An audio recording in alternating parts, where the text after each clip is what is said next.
பூஜ்யாய ராகவேந்திராய சத்ய தர்மரதாய ச பஜதாம் கல்பவ்ருக்ஷாய நமதாம் காமதேனவே. கிருஷ்ணாய வாசுதேவாய தேவகி நந்தனாய ச நந்தகோபகுமாராய கோவிந்தாய நமோ நமஹ. ஐந்தாவது வேதம் என்று போற்றப்படும் மகாபாரதம் பார்த்து வருகிறோம். அக்னி ஹோத்திரம் செய்கின்ற ஒரு பிராமணனின் அந்த உதவுவதற்காக பாண்டவர்கள் மானை துரத்தி ஓட தாகம் ஏற்பட்டு நீர் அருந்த அந்த சரோவரத்திற்கு செல்லும் பொழுது, நான் கேட்கும் கேள்விகளுக்கு பதில் சொன்னால் மாத்திரம் இந்த நீரை அருந்த முடியும் அப்படின்னு அந்த கேள்விதனை சட்டை செய்யாது நகுல சகாதேவ அர்ஜுன பீமாதிகள் மூர்ச்சையாகி விழுந்தனர். போனவர்கள் இன்னும் திரும்பவில்லையே என்று தர்மராஜன் தேடி வந்தால் தன்னுடைய தம்பிமார்கள் மூர்ச்சையடைந்து விழுந்ததை கண்டு பதறி போனார். அப்போ இந்த காரியத்தை செய்தது யார் அப்படின்னு சொல்லிட்டு தர்மராஜன் கேட்க, அவன் முன்னே ஒரு யக்ஷன், எப்படின்னா கண்கள் சிவந்திருக்க மிகப்பெரிய தேகத்தை உடையவனாக எதிரில் நின்றான். நான் கேட்கும் கேள்விகளுக்கு நீ பதில் சொன்னாயே, ஆனால் நீயும் பிழைப்பாய், உன்னுடைய தம்பிகளை மீட்டு தருகிறேன் அப்படின்னு சொன்ன உடனே தர்மராஜன் அதனை ஏற்றுக்கொண்டான். ஏதோ பகடை ஆட்டத்தில் அமர்ந்து சகுனி முன்னாடி தோத்த தர்மராஜனைத்தான் நாம் பார்த்திருக்கிறோம். ஆனால் அவன் மிகப்பெரிய ஞானி என்பதனை இந்த ஒரு கட்டத்தில் மெய்ப்பிக்கிறார். அந்த யக்ஷ பிரஷ்னம் அப்படின்னு சொல்லிட்டு அந்த கேட்கின்ற ஒவ்வொரு கேள்விகளுக்கும் சாஸ்திரம் படித்தால் மட்டும் அந்த கேள்விகளை எதிர்கொள்ள முடியுமா அப்படின்னா கண்டிப்பாக முடியாது. அதற்கு மேல் அனுபவ ஞானம் என்பது நிச்சயமாக வேண்டும். அது இல்லைன்னா அந்த கேள்விகளை நிச்சயம் எதிர்கொள்ள முடியாது. இப்போ விவசாயம் சம்பந்தப்பட்ட அந்த கேள்விகளை கேட்டிருக்கிறார். அதிலும் முக்கியமாக அந்த விவசாயி வீட்டில் இருக்கின்ற அந்த பசு, அந்த பசுவினால் என்ன என்ன நன்மைகள் நமக்கு கிடைக்கின்றது என்பதனை கூறிக்கொண்டு இருக்கிறார் தர்மராஜர். ஒரு பசுவை பிரதட்சணம் செய்து வந்தால் இந்த பூமியையே பிரதட்சணம் செய்த புண்ணியம் நமக்கு கிடைக்கும் அப்படின்னு மகாபாரதம். எல்லா தேவதைகளும் ஒருங்கே ஒன்று சேர்ந்து இருக்கக்கூடிய ஒரு இடம் எது அப்படின்னா அது பசு. ஒரு வீட்டில் பசு இருந்தால் அந்த வீட்டுக்கு என்றுமே கஷ்டம் வராது. அப்படின்னா சார் பசு வச்சுக்கிட்டு சிலர் சிரமப்படுறாங்களே அப்படின்னா நிச்சயமாக அது எப்படின்னா நிரந்தரம் இல்லை. அப்பொழுது வரும் அந்த துயர் கர்ம வினையினால் வருவது. ஆனால் நிரந்தரமாகாது, அதை நிச்சயமாக எடுத்துவிடும். பசு இருக்கும் இடத்தில் அந்த சம்பத்து செல்வம் சேர்ந்து கொண்டே இருக்கும். எங்கிருந்து யார் அதற்கு உதவுவார்கள் அப்படின்லாம் சொல்ல முடியாது. இறைவனுடைய கருணையினால் அந்த பசுமை பராமரிப்பதற்காக எங்கிருந்தோ செல்வங்கள் வந்து அவர்களுக்கு உண்டான உத்வேகத்தை தந்தருளும். அது மட்டுமல்லாமல் பசுவை ஆராதனை செய்யும் போது ஜென்ம ஜென்மாந்தரமாக இருக்கக்கூடிய நம்ம பித்ரு தேவதைகள் அப்படின்னு சொல்லுவாங்க. பித்ருக்கள் மிக திருப்தி அடைந்து அதன் மூலம் நம் குடும்பத்திற்கு உண்டான அந்த ஆசிகளை வழங்குவர்கள். அந்த காலத்தில் கோ அப்படின்னா பசு என்றால் சம்பத்து என்ற பொருள். ஒருவன் செல்வந்தன் என்பதனை எதை வைத்து தீர்மானித்தார்கள் என்றால் அவ ஆத்துல எவ்வளவு பசுக்கள் இருந்தன என்பதை வைத்துதான் அவன் மிகப்பெரிய செல்வந்தன் அப்படின்னு சொல்லிட்டு தீர்மானித்த அந்த காலங்கள் இருந்தது. சரி, இப்போ அடுத்த ஒரு கேள்வியை நம்ம யக்ஷன் கேட்கிறான். என்னன்னா, ஒரு சிலர் மிகப்பெரிய செல்வந்தராக இருக்கிறார்கள், சரி, ஆனா அவங்களுடைய இந்திரியங்கள் கெட்டு போயிருக்கு. எங்க போகுதோ அதுபடி போகக்கூடியதாக இருக்கிறார்கள். அதாவது இந்திரியத்தினுடைய கட்டுப்பாடு இல்லாம இந்த உலகத்துல எவ்வளவு கெட்ட பழக்கங்கள் இருக்கோ அத்தனை கெட்ட பழக்கத்தை ஒருங்கே தன்னகத்தே கொண்டு இந்த லக்ஸூரியஸ் லைஃப் அப்படிம்பாலே மோகத்துக்கு ஆட்பட்டு மிகப்பெரிய செல்வந்தனாக வீடுகளை கட்டுக்கொண்டு அதற்கு ஏற்ப வசதிகளை வைத்துக்கொண்டு தர்மத்தை மீறி எப்படி வாழக்கூடாது அந்த மாதிரி அனைத்து கெட்ட பழக்கங்களுக்கும் அடிமையாகி இந்த மாதிரி ஒருவன் இருக்கிறான். ஆனா அவனை இந்த உலகத்துல எல்லாரும் மதிக்கிறாங்களே அப்படின்னா அப்படின்னு இந்த கேள்வியை கேட்கிறாங்க. இந்த கேள்வியை எதிர்கொள்ளணும்னா ஒரு புஸ்தகத்தில் தர்மப்படியும் சாஸ்திரப்படியும் ஏதாவது எழுதி இருக்கிறதா அப்படின்னா இல்லை. அனுபவ ஞானியால் தான் இந்த மாதிரி கேள்விகளை எதிர்கொள்ள முடியும். பாருங்க, பிறந்து இந்த உலகத்தில் வந்தவுடன் நாம் என்ன செய்ய வேண்டும் என்ன செய்யக்கூடாது என்கின்ற 2 நியமங்கள் இருக்கு. சரி, அதில் முக்கியமாக எதை செய்ய வேண்டுமோ அதை செய்யாமல் இருந்தவன் அவன். ஆனால் அவனுக்கு ஒரு கௌரவம் கிடைத்திருக்கிறதே அப்படின்னா முதல்ல என்ன செய்திருக்க வேண்டும் அப்படிங்கிறத நம்ம பார்க்கணும். என்னன்னா தேவதைகளுடைய ஆராதனை செய்ய வேண்டும். ஏன்னா இந்த உலகத்தில் நாம் இருந்து கொண்டு இருக்கிறோம் என்றால் அதுக்கு முக்கியமாக இறைவனால் நமக்கு அளிக்கப்பட்ட இந்த பூமி நம்மை தாங்குகிறது இல்லையா? உயிர் வாழ்வதற்கு தேவையான அனைத்து விஷயங்களையும் மழை மூலமாக விதையாக மரமாக அந்த என்ன சொல்றது பதார்த்தங்களை நமக்கு அளிப்பது இயற்கை தானே.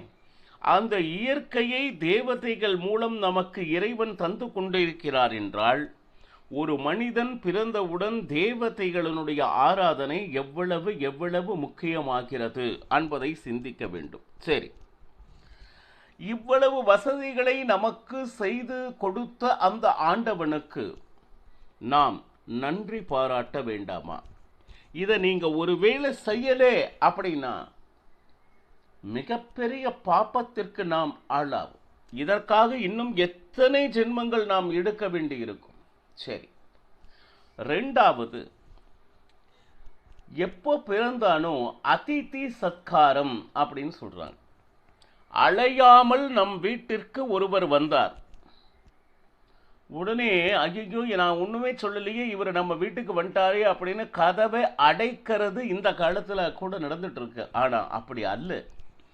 நம்மை உத்தாரம் செய்வதற்காக நம்மளுடைய குழப்பத்திற்கு தீர்வு சொல்வதற்காக சில நேரம் ஞானிகளை இறைவனாக வீட்டிற்கு அனுப்புவதும் உண்டு.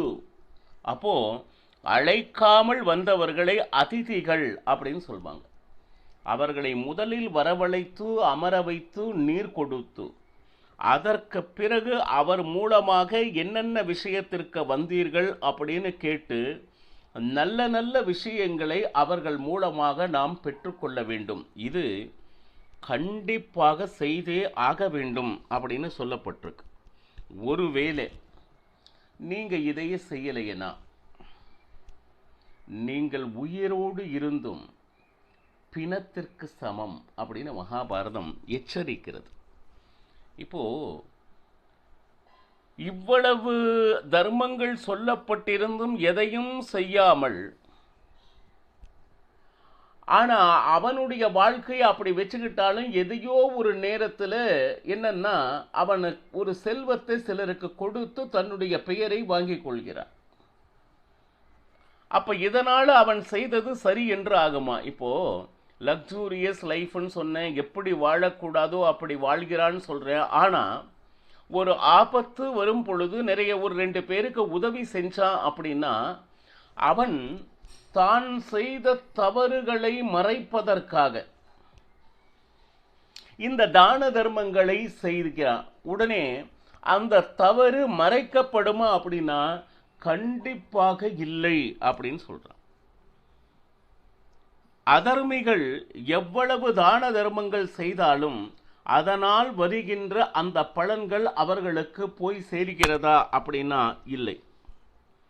தான் செய்த தவறுகளை மூடி மறைப்பதற்காக தானத்தை செய்துவிடு என்று கலிங்கன் துரியோதனனுக்கு நீதியாக சொன்னான். இது எப்படின்னா, எப்படி வாழ வேண்டுமோ அப்படி வாழ்பவர்கள் யார் இருக்கிறாங்களோ அவங்களுக்கு சொல்லப்பட்ட நீதியே தவிர, நாம் சம்பாதிக்கின்ற ஒவ்வொரு காசும் செல்வமும் தர்மத்தின் வழி இருக்க வேண்டும்.